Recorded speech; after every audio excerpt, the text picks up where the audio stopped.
X. Do you want to exit this program? Yes. Next we'll do the wdiddle3. Now we'll reboot the second bootable disk with the wdiddle3 utility in it.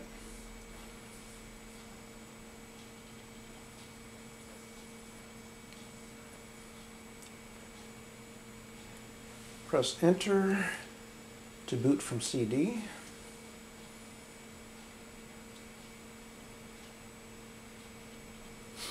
Okay, so it's FreeDOS, D drive. DIR shows there's a wdiddle3 exe utility, and if I type that,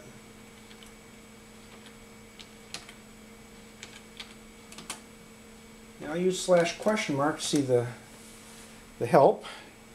And the flag or the switch we want to use is the /D to disable the timer. So we will up arrow, change the question mark to a D.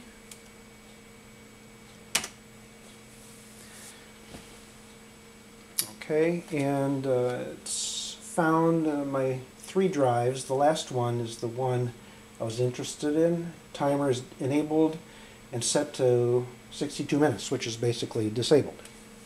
So now we can shut down the system, disconnect the drive. Okay, we're back at the Tivo. This is the original Tivo drive. Save that in case I need it as my backup. If you want to reuse your drive for something else, I would make a backup of its contents using some backup tool. Now take the 2 terabyte drive and we'll connect the brackets. Use the angle to your right,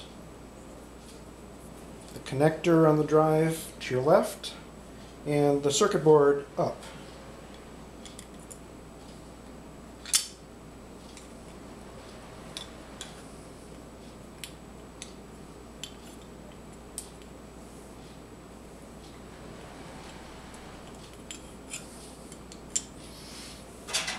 Use the bigger screws.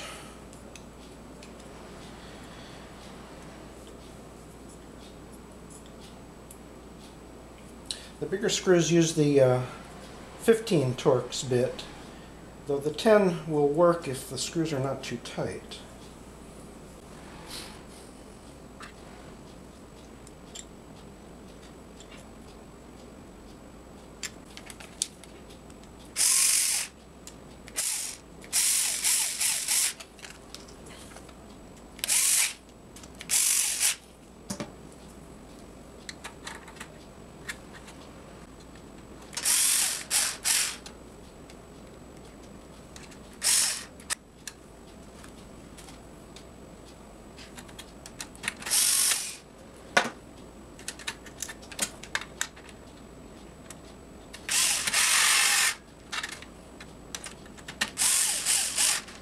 Tighten them all.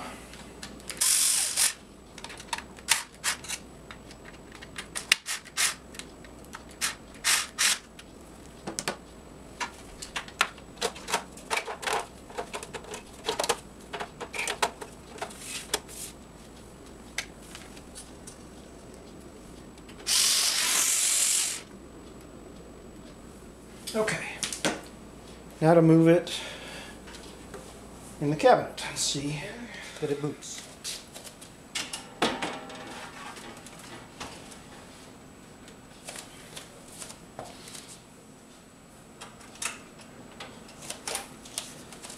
Okay, let's get the TV on.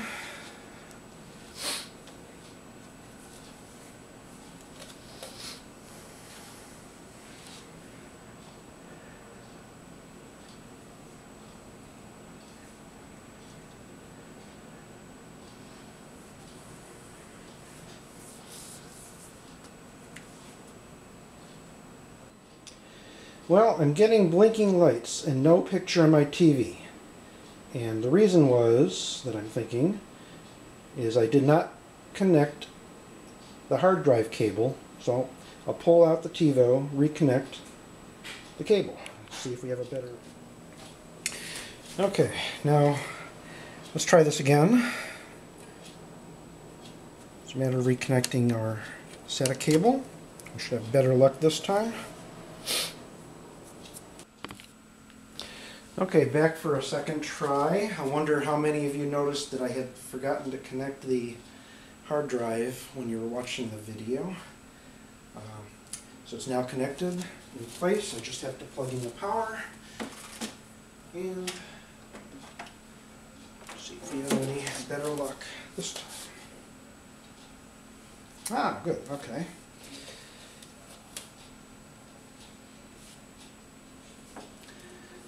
Now, let's see. Say it takes about 5 to 10 minutes to boot up the first time.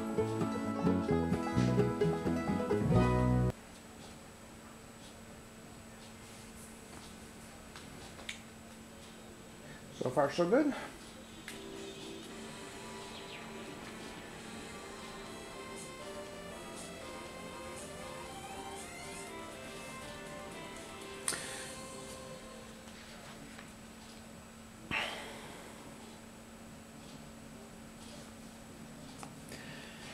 Alright, let's check my shows. It now shows 12% instead of 80-something percent is being used.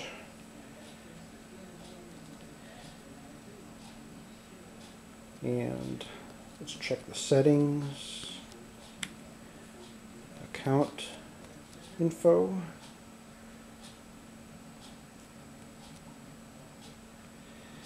And 317 hours.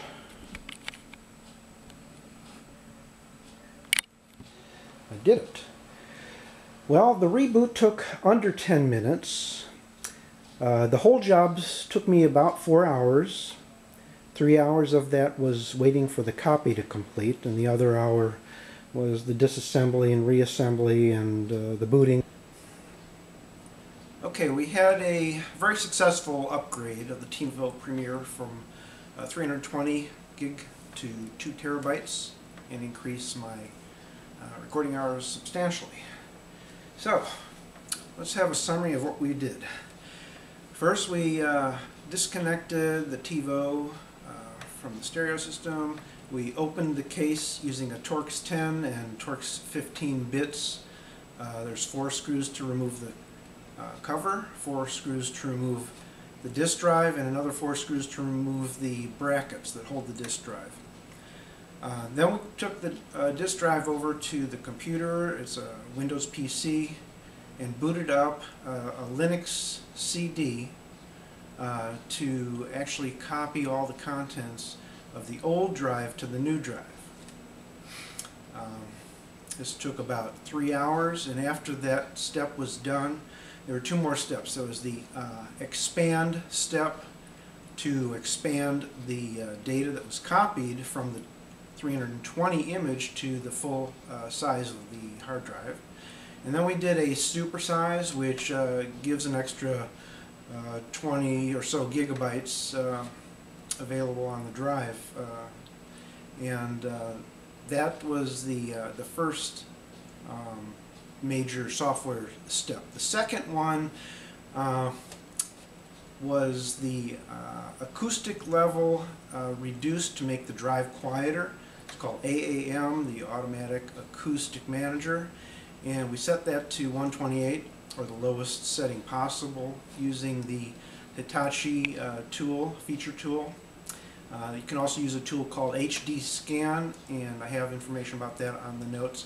I tried the HD Scan earlier and was not able to have it recognize the drive, so the feature tool was used instead. And the third step, which is necessary for Western Digital drives, or some Western Digital drives, is to disable the IntelliPark. Now, the IntelliPark causes problems with software reboots on a Tivo.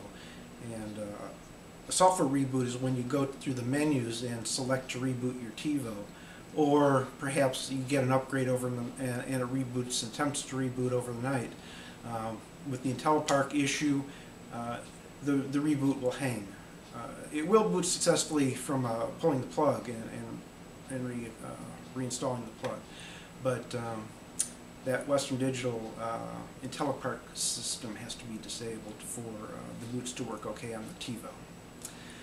After we did those 3 steps, which is the clone, the acoustic management using Feature Tool or HD Scan, and the IntelliPark tool, which is called wdiddle3, we took the drive back to the Tivo, screwed it back in, put the cover on the case, and plugged it into the stereo system and the TV, and rebooted. Now, I did have a couple issues that I made mistakes. So the first one, which I didn't really record, was when I attached the hard drive back to the brackets and put the brackets back in the Tivo, I had the hard drive upside down. The label was up instead of the circuit board. So when you connect your hard drive, make sure you connect it with the circuit board up. The problem is when you do it upside down is the cover won't close. It's too tall. The next step or problem that I had was in when I flipped the drive back over, I forgot to reattach the cable. So the Tivo basically did not have a hard drive, and plugging that into the system and attempting to boot up the Tivo, it didn't get very far. But it did flash its lights indicating there was a problem, so easily corrected. You have to be careful on things like that and making sure that you follow the steps correctly, and especially when you have to select a drive during the software tools, that you know what drives you have and which is the target, which is the source, and which drives you may have left over in your system that may still be in there and might be seen by those tools. The only other issue you have to worry about is that this is a function that's sort of a do-it-yourself. You can mess up your drive, your system, your Tivo, whatever, and certainly I'm not responsible for that. So just be aware that if you're careful, things will go okay, but there's no guarantees. Finally, the software that we used to clone the drive was written by user Comer from the tivocommunity.com forum, and he has a donation link to PayPal, so you can show your gratitude for all the work that he's put in by making a donation. Things you want to remember that you'll need to accomplish this is the Torx driver. Torx 10 will open 8 of the screws, and if the 4 screws in the bracket are not screwed in too tight, the Torx 10 will open those too, but those are actually Torx 15 screws. You can get a set of Torx bits from Amazon for about $3. I hope you enjoyed this episode of Do-It-Yourself Clinic, and good luck on your upgrade on your Tivo, and enjoy all those extra hours. Thank you.